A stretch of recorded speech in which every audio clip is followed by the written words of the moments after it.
President Trump made big cuts to woke programs. He says hijacked taxpayer dollars to fund radical agendas, including the National Science Foundation, which received billions of dollars.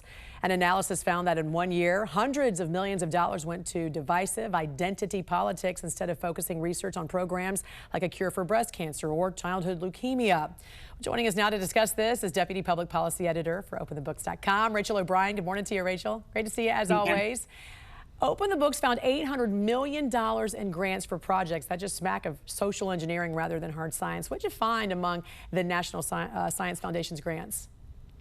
Yeah, so when President Trump cut the NSF's funding by 55%, critics called it a war on science. But we found that these NSF grant proposals are evaluated using DEI-related requirements, which distract from basic research and development efforts. So we found example after example of grants for complex scientific research that had scientists engaging in STEM outreach programs to recruit underrepresented minority students to STEM fields.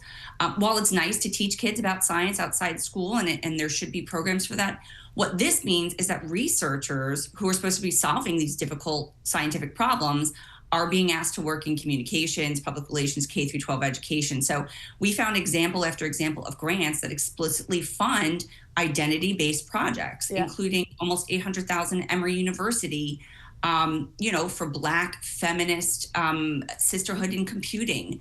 Undergraduate biology, almost $1 million for an undergraduate biology grant. Looking at qualitative inquiry into sex, gender narratives in biology. That's not helping students learn the fundamentals of biology. Right, and that was at Florida International, Colorado State, and University of Minnesota. I read about that, and also more than about $3 million to Washington University in St. Louis. What were they doing there? They were... Oh my gosh, that was a study of a photon spectrography. I'm sorry. That's okay.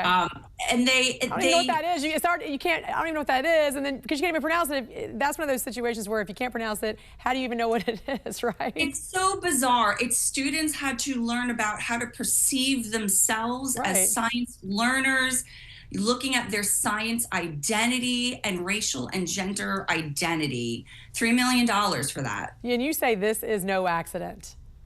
Absolutely. So this is embedded in the NSF. So as far back as 1968, the NSF underwent a shift to add social science to its mandate. Back in 2010, it became even more burdensome with the America Competes Reauthorization Act. It required NSF to have a, quote, broader impacts component. So you have to have a broader impact on society beyond scientific discovery. Scientific discovery is insufficient. So that injected science with ideology. And that's how you have ideology embedded in all these grants that reward identity, not merit. It just pushes a whole different component on scientists instead of researching and focusing on the science. It encourages grant recipients to take an institutional approach to achieving societal benefits, which is a much larger goal than simply researching one particular disease or one particular bacteria. It imposes a very difficult standard. The University of Missouri, actually, they got $500,000 just to brainstorm how to do this. Okay. Only in Washington could you get a grant to help you get other grants. Wow. And when we know a future administration could easily undo some of these cuts, so how can Congress make sure identity politics and woke programs are not funded with American taxpayer dollars? Yeah, so Trump cut $3.9 billion from the NSF, right? And a future administration could easily undo it. Congress passed that act I just mentioned in 2010, the America Competes Reauthorization Act, that required all of this. They could repeal it. They need to step up and end this. In horror movie parlance, this is the part of the film where the protagonist realizes that the DEI call is coming from inside the house. This is criteria that Congress mandated to incentivize adding identity politics to grant proposals, which sends money to distractions and away from hard scientific innovation. So Congress, these changes could really help the scientific community, and Congress should codify them. Yeah, obviously it's not anti-science because Congress could bring about a return to science and codify some of these rules right now. All right, great to see you, Rachel. Thanks so much for joining us here on the National News Desk. Thanks for having me here. Have a great weekend. You too. Trump says there will be no woke AI models in Washington, instead turning the country into an AI export powerhouse.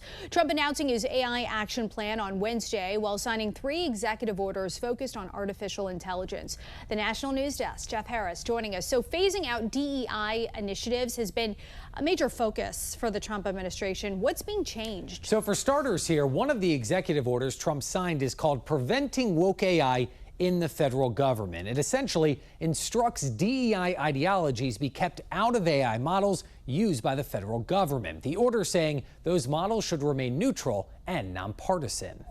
While announcing his new AI action plan, President Trump's message was simple. The U.S. is taking over and woke AI will be gone. To get the entire world running on the backbone of American technology. And third, once and for all, we are getting rid of woke. Among the executive orders signed, one will speed up construction of AI infrastructure projects, a plan Cedarville University's Rob McDowell believes helps the country. He's moving the country forward and putting us and wanting to put us in a place of leadership when it comes to technology. But shifting to AI models isn't cheap. Research from McKinsey & Company shows by 2030, data centers will need $6.7 trillion to keep up with compute power, and footing the bill won't just be from corporations. You're going to see it funded from the public, but you're also going to see industry join in. Some areas of the country already seeing a bump. A June report from Monitoring Analytics found customers in 13 states using electric company PJM,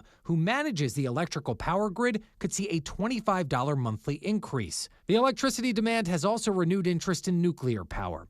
Edward Key, who led the building of nuclear reactors on a U.S. naval aircraft carrier, telling Sinclair's Full Measure, nuclear energy could be a solution to the country's energy crisis. When you're adding multiple data centers, you're straining what's an already strained system in a lot of parts of the country. You're going to have to add new capacity for generation. You're going to have to add new transmission lines. Now, last year, Microsoft signed a power deal to help resurrect a unit of the 3 Mile Island plant in Pennsylvania, which was shut down in 2019. It's also the site of one of the worst accidents in U.S. nuclear plant history. Reporting for the National News Desk, I'm Jeff Harris.